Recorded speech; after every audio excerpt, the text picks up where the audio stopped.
Hello guys everyone, कैसे हैं आप लोग। आप देख रहे हैं my YouTube channel the Mughal heaven में आप लोगों का स्वागत है।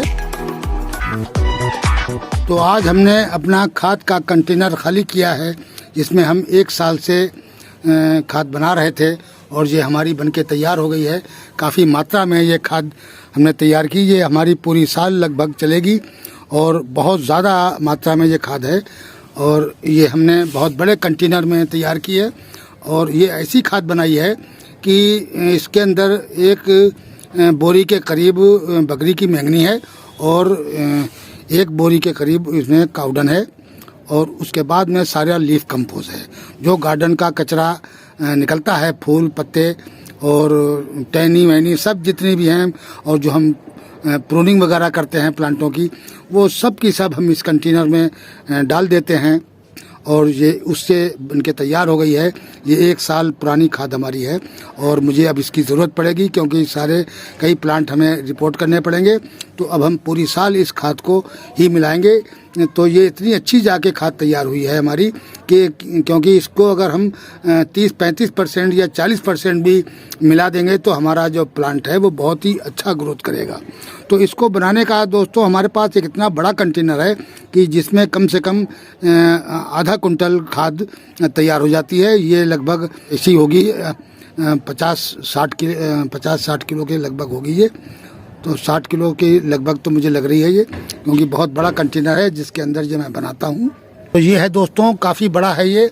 और ये इसके अंदर देखिए ऊपर का जो खाद जो नई डाली थी हमने पत्ते, वो हमने ऊपर से हटा के इसमें दोबारा डाल दिए हैं और ये काफ़ी मात्रा में ये भर भी गया है। अभी तो खैर काफ़ी खाली है इसमें पूरी साल ये, क्योंकि ये गलता रहता है और नीचे बैठता रहता है। तो जब बैठ के बिल्कुल ज़मीन से चिपक जाता रहता है, ऊपर से हम पत्ते डालते रहते हैं और ये गलता रहता है और नीचे बैठता रहता है। तो इसके अंदर जो भी किचन वेस्ट होता है वो भी मैं इसी में ला के डालता हूँ। और गार्डन के ये देखिए आप, ये मटर के छिलके ये सारे ये मैंने इसमें डाले हुए हैं। और जो लीव्स जो दिख रहे हैं ये हमारे नींबू प्लांट के लीव्स हैं। तो इस तरीके के सारे लीव्स वगैरह इसमें होते हैं। और किचन वेस्ट भी, आलू के छिलके हैं या कोई भी किसी किस्म का किचन से जो वेस्ट निकलता है वो सब मैं इसमें डाल देता हूँ और ये गल के हमारी साल भर में तैयार हो जाती है। मुझे कोई भी खाद ऑर्गेनिक ख़रीदनी नहीं पड़ती है क्योंकि मैं अपने ही गार्डन में तैयार कर लेता हूँ, क्योंकि मेरे पास प्लांट बहुत हैं और मैं रोज़ कहाँ से ख़रीद के लाता रहूँगा। और रोज़ाना 1-2 प्लांट की रिपोर्टिंग वगैरह चलती रहती है पूरे साल। तो इस वजह से खाद हम अपनी खुद की बनाते हैं और ख़ुद की ही खाद अपने प्लांटों में डालते हैं। इसी वजह से हमारे सारे प्लांट जो हैं वो भी बहुत अच्छी ग्रोथ करते रहते हैं। तो सबसे बड़ा फ़ायदा इसका ये है कि ये बहुत ही हल्की खाद हो जाती है। लीफ कंपोज कभी भी प्लांटों को जलाती नहीं है, यानी नुकसान नहीं पहुंचाती है। ज़्यादातर प्लांट जो हैं वो ज़्यादा खाद अगर पड़ जाए तो जलने लगते हैं। जैसे काउडन वगैरह अगर आपने एक्स्ट्रा डाल दिया प्लांट में तो वो गल जाएगा और तादाद भर ही होना चाहिए। और गुलाब के लिए तो ये बहुत ही ज़बरदस्त किस्म की खाद होती है। गुलाब के प्लांट में आप इसमें 40% मिला देंगे और इसमें 40% 60% सॉइल में और उसमें थोड़ी बहुत धान की भूसी मिला लें और उसके बाद में उसमें आप गुलाब को रिपोर्ट कर दें तो इतना बेहतरीन गुलाब ग्रोथ करेगा जिसका जवाब ही नहीं है। और जितने भी प्लांट हम रिपोर्ट करते हैं, बिगनवेलिया भी अब 1-2 प्लांटों की रिपोर्ट करनी है जो रूट बाउंड हो चुकी है, तो उसको मैं रिपोर्ट करूंगा। प्लस अब अडेनियम सारे रिपोर्ट करने हैं मुझे। तो अडेनियम के लिए जो हमने इसके अंदर खाद डाली थी वो ये देखिए, ये काउडन है। ये इस साइड में सारी ये लीफ कंपोज है, ये लीफ कंपोज है और ये जो है ये काउडन का ये पार्ट है इधर। तो इसमें 1 बोरी बकरी की मेंगनी है जो हमारे पड़ोस में बकरियां पली हुई हैं, तो उनके यहाँ से मैं ले आता हूँ और इस डब्बे में जो कंटेनर हमारा है तो इसके अंदर डाल देता हूँ। तो इसके अंदर कम से कम 4-5 बोरी खाद बन के तैयार हो जाती है। और इसमें काउडन भी है, काउडन की मात्रा भी लगभग 1 बोरी है। तो इस साइड में जो आधा हिस्सा है, इस साइड में काउडन और बकरी की मेंगनी है और इस साइड में लीफ कंपोज है। लेकिन इसको हम अच्छी तरीके से सुखा लेंगे, अच्छी तरीके से सुखा के इसको हम इसको बारीक कर लेंगे, कूट के बिल्कुल बिल्कुल इसको अच्छी तरीके से कूट के उसको बारीक कर लेंगे और उस जब सूख जाएगी तब ये खाद डालने के लायक प्लांटों में होगी। क्योंकि इस तरीके से गीली खाद प्लांटों में नहीं डालना है। अगर गीली खाद आपने प्लांटों में डाल दी और सॉइल के अंदर तो सॉइल में फंगस लग जाएगी और आपका प्लांट जो है वो ख़त्म हो सकता है। तो इसको इस जो हमने खाद बनाई है इसको सुखाना बहुत ज़रूरी है। ये 3-4 दिन ऐसी खुली पड़ी रहेगी, इसको चलाता रहूँगा, इसको इस तरीके से चलाता रहूँगा तो ये जब बिल्कुल ज़रा सी सूख जाएगी तो फिर इसको हम तोड़ के बिल्कुल बारीक करके बिल्कुल बुरादा बना देंगे। इसका बेहतरीन किस्म की खाद तैयार हो जाएगी क्योंकि सब गली पड़ी है, 1 साल पुरानी है ये और अभी बहुत काफ़ी गीली है ये।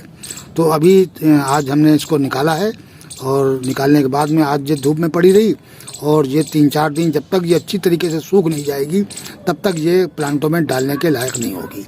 जब अच्छी तरीके से सूख जाएगी फिर इसको अच्छी तरीके से मल के और क्योंकि फिर इसमें हल्का फुल्का फंगिसाइड भी आप डाल लें क्योंकि जो ताज़ी खादें होती हैं या तो वो अच्छी तरीके से सूख जाएं तब आप उनको डालें। और फंगस जो प्लांट में लगती है वो ज़्यादातर खाद से ही लगती है क्योंकि खाद जो है वो कच्ची खाद अगर ज़रा भी उसमें गुंजाइश है तो आपकी प्लांट में फंगस लग जाएगी। जब भी आप पानी देंगे तो वो कच्ची खाद जो है उसमें कीड़ा पैदा हो जाता है और वो कीड़ा जो है वो फंगस होता है और वही प्लांट को गलाने लगता है।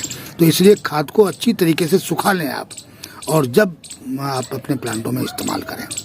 तो दोस्तों इस तरीके से अपने गार्डन में आप खुद तैयार करें अपनी खाद और सालों साल अपनी बनाई हुई खाद को इस्तेमाल करें। आपके प्लांट भी बहुत अच्छे चलेंगे क्योंकि ऑर्गेनिक खाद बहुत ही अच्छी होती है प्लांटों के लिए। इससे सब्जियां वगैरह भी बहुत ही अच्छी होती हैं, खाने लायक होती हैं। अगर उसमें रासायनिक खाद डाल देंगे सब्जियों में तो उसका टेस्ट ख़राब हो जाता है और अगर ये खाद डालेंगे तो बहुत ही अच्छी ग्रो करती हैं और फ्रूट भी ज़्यादा, फल भी ज़्यादा आता है और प्लस जो है वो खाने में बहुत टेस्ट होता है। तो ये ऑर्गेनिक खाद जो है वो ज़्यादातर सब्जियों में डालनी चाहिए और अडेनियम वगैरह में तो मुझे बहुत कम मात्रा में देना होता है ये, क्योंकि ये ज़्यादा अडेनियम में दोगे तो उसमें नाइट्रोजन ज़्यादा हो जाएगा क्योंकि इस ऑर्गेनिक खाद के अंदर नाइट्रोजन की मात्रा अधिक होती है। इस वजह से नाइट्रोजन वाला जो फर्टिलाइज़र है वो अडेनियम में नहीं दिया जाता है। अडेनियम में ज़्यादातर फास्फोरस और पोटासियम का जो फर्टिलाइज़र दिया जाता है। तो इस वजह से अडेनियम में, क्योंकि अडेनियम के कोडेक्स फूल जाते हैं, वो फास्फोरस से फूल जाते हैं, उसके रूट चलते हैं और प्लस जो ऊपर की फ्लावरिंग है वो पोटासियम से आती है।